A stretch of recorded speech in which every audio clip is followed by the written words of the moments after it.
Oi, gente. Hoje nós vamos falar sobre humildade e mansidão. Antes de falar qualquer coisa, eu recomendo que vocês leiam o capítulo de Mateus 5, 6 e 7, que é o Sermão da Montanha. Lá tem muitos aprendizados sobre isso. Vamos aprender com Jesus vários princípios sobre esse tema, para a gente forjar o nosso caráter e ser aprovado pelo nosso Pai. Muitas vezes a humildade ela é confundida com baixa autoestima. Sermos humildes significa sabermos exatamente aquilo que nós temos a oferecer para as outras pessoas. Por isso, o pensamento que somos inferiores ou incapazes se esconde, mas na verdade, atrás de uma falsa humildade. Isso se torna mais claro no nosso entendimento quando nós recebemos a revelação da graça de Deus em Romanos 12, 3, porque pela graça que foi dada, digo a cada um de vós que não tem em si mesmo além do que convém. Antes, pense com moderação, segundo a medida da fé que Deus repartiu a cada um. Logo, quando nós recebemos essa porção de fé repartida especificamente para cada um de nós, somos capazes de notar as nossas qualidades e as qualidades dos outros, e fazendo assim um julgamento sincero sobre nós mesmos. Em Gálatas 6:3, porque se alguém julga ser uma coisa, não sendo nada, assim mesmo se engana. Paulo deixa explícito em suas cartas que para sermos verdadeiramente humildes, nós devemos discernir quem somos em Cristo, a fim de que tenhamos vida e vida em abundância. Além disso, existe outra diferença entre humildade e autoestima. O coração humilde sabe sua própria medida, uma vez que ele reconhece a sua identidade de filho do Pai. Quando uma pessoa ela tem falta dessa autoestima ou excesso de autoestima, a sua perspectiva sobre isso é distorcida, impedindo de trabalhar suas fraquezas e se aperfeiçoar nas suas qualidades. Um filho, ele sabe que ele é humilde quando ele sabe diferenciar e sabe apontar as suas fraquezas e as suas qualidades e o que ele precisa também melhorar. Porque nós vivemos numa constante metanoia e mudança de mentalidade. Uma pessoa humilde, ela sabe os seus limites e os limites das outras pessoas. Ela não invade esse limite. E isso o previne de viver em comparação, que produz julgamento e desequilíbrio e menospreza as outras pessoas ou engrandece o próximo. Quando nós crescemos em humildade, nós passamos a depender cada vez mais do Pai. Assim, nós não temos focados em nossos chamados que nós recebemos. Mesmo diante de elogios ou críticas, nós mantemos focados naquilo que foi nos dado para nós fazermos e fazermos com excelência. Já alguém que tem uma autoestima distorcida, ele busca gerar valores para agradar a aprovação do pai. Isso produz dependência por reconhecimento do ser humano. Então ele tem necessidade de ser aprovado pelos outros. Alguém com autoestima baixa, quando ela recebe uma crítica, ela se sente abandonada e condenada. Já quem possui uma autoestima elevada, geralmente eles não assumem as suas falhas, mas elas transferem para uma situação ou culpa aos outros e que as pessoas em sua volta são culpadas. No entanto, uma vez que nosso caráter é trabalhado pelo Espírito Santo, nos tornamos receptíveis à correção, visto que assim seremos semelhante a Jesus. Por fim, A humildade, ela ajuda a nós nos enxergarmos e enxergarmos o próximo com a ótima de Cristo, com amor, com misericórdia, com compaixão, tal como nós colocamos nessa situação que a pessoa está vivendo. Mas quando nós somos movidos pela autoestima, nós passamos a sentir indiferença à necessidade alheia. Como consequência disso, idolatramos as pessoas, porque esquecemos de que elas também estão nesse processo de santificação. Deste modo, quando elas começam a falhar, nós nos decepcionamos com elas, sem considerar que elas possuem a mesma humanidade que nós. Logo, esse processo nos mostra que o desenvolvimento da humanidade acontece aos poucos. Assim, com todas as nossas transformações do nosso caráter, precisamos investir um tempo em construção interna para nós sermos servos que conhecem o lugar que nós temos no reino de Deus e que nós trazemos o reino de Deus aqui para a terra. Quando nós compreendemos o nosso chamado, nós passamos a considerarmos o potencial das pessoas à nossa volta. Em Filipenses 2:3, nada façais por partidarismo ou por vanglória, mas por humildade, considerando do cada um os outros superiores a si mesmo. Através desse versículo, nós aprendemos que os nossos atos não devem ser motivados por obrigação ou para nos exibir para os outros.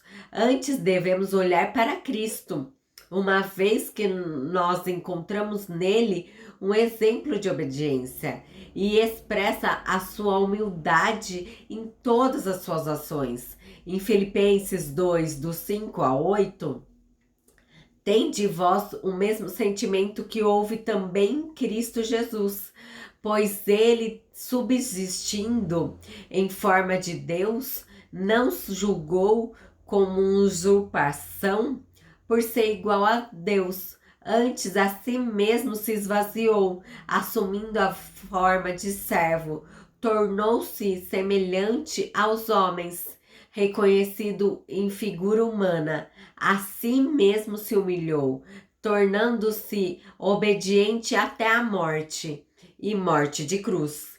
Deste modo, um coração humilde, ele sempre vai gerar um objetivo de dar glórias a Deus, ao nosso Pai, porque todas as nossas capacitações e oportunidades que temos para produzir algo deve retornar para Ele em forma de exaltação. Isso nos mostra que somos empoderados a manifestar o caráter de Deus a todas as pessoas, a fim de que conhecemos e sejamos abraçados pelo amor dele. Quando agimos assim, nós expressamos a compaixão pelo próximo e que isso diferencia do orgulho, porque há um amor por si mesmo, não pelo próximo. Outra característica da falta de humildade é o menosprezo próprio diante de um elogio. Mesmo que trabalhemos com zelo para a glorificação do nome de Jesus, é normal que sejamos reconhecidos pelo que nós fazemos. Isso não significa que estamos sendo soberbos, mas uma reação humilde a sermos honrados é de assumirmos para nós nos esforçar e produzir recursos excelentes por causa da graça que nos aperfeiçoa, que atuam em nossas vidas. 1 Pedro 5b fala para nós nos revestirmos de humildade para que Deus ele nos conceda a graça. A função do orgulhoso é construir um muro entre as outras pessoas e si, não deixando elas entrarem, resultando assim uma divisão. Mas os humildes edifica a ponte para dar graças a Deus, né? E a fim de alcançar mais vidas. e elevar a vida e vida em abundância em sua comunidade, como a nossa família da fé. Agora vamos falar sobre os mansos. A mansidão, ela é atribuída à nossa essência, para nós nos tornarmos parecido com Cristo. Em Salmos 37:11, mas os mansos herdarão a terra e se deleitarão na abundância de paz. Em Números 12:3, era o varão Moisés muito manso, mais do que todos os homens que havia sobre a terra. Como uma qualidade imprescindível na Bíblia, ser manso refere a um comportamento de controle. Antes das situações tensas que acontecem no nosso dia a dia, Jesus nos mostrou como isso se dá na prática quando ele for circuncidado injustamente. Mesmo com poder para sair da cruz, ele suportou com mansidão. A qualquer hora o nosso mestre poderia ter recusado seu chamado, mas cada atitude de amor que ele teve foi voluntária. Portanto, diferentemente da humildade, que é reconhecer o nosso lugar em Deus, a mansidão revela como controlados nós somos e traz o domínio próprio para os nossos instintos. Mas, no entanto, ser manso não significa que nós somos bobos. Como assim muitos nos definem? Na verdade, o limite entre o abuso e a mansidão fica no reconhecimento da nossa identidade. No instante em que entendemos quais são os princípios do reino que atua sobre nós, os filhos do Pai, nós somos capazes de ter sabedoria vindo dele e pelo Espírito Santo para nós fazermos tomada de decisão, sem deixar de ser humilde. Logo, precisamos estar sempre atento para a voz dele, para saber como agir segundo o seu caráter. Em Mateus 11:29, tomai sobre vós o jugo e aprendei de mim, que sou manso e humilde de coração, e achareis descanso para a vossa alma. Esse versículo, Jesus centralizou em si para nós aprendermos a verdadeira humildade e mansidão, revelada pelos seus atos. Conforme lemos os evangelhos, nós deixamos como que a vida de Cristo habite em nossa intimidade. Passamos a notar o comportamento que precisam ser apresentado diante do Pai para nós sermos santificados. Contudo, a transformação vem através do Espírito Santo, que não gera acusação ou cansaço, porque por meio da graça nós somos libertos de todas as correntes do velho homem. Por isso, além da mansidão, nós devemos produzir um efeito interno nas nossas vidas. Ela também é capaz de intervir em questões dos nossos problemas e solucionar através dos frutos do Espírito. Em Gálatas 5, do 22 ao 23, mas os frutos do Espírito é amor, alegria, paz, longanimidade, benignidade, bondade, fidelidade, mansidão, domínio próprio. Contra essas coisas não há lei. Diante do que lemos neste texto, observamos os frutos do Espírito.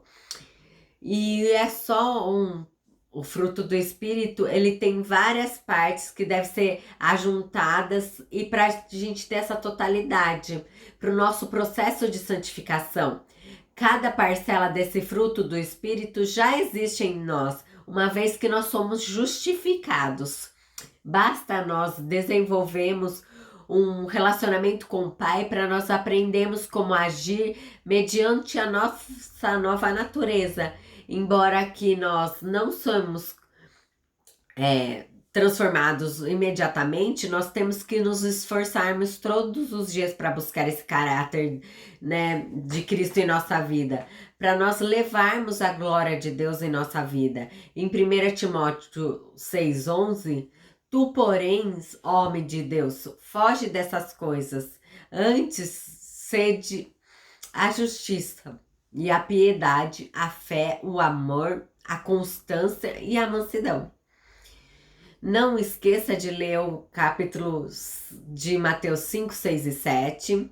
Liste os versículos sobre humildade, de mansidão, que você precisa alinhar com sua vida essa semana. Dê um like, se inscreva no canal. Até!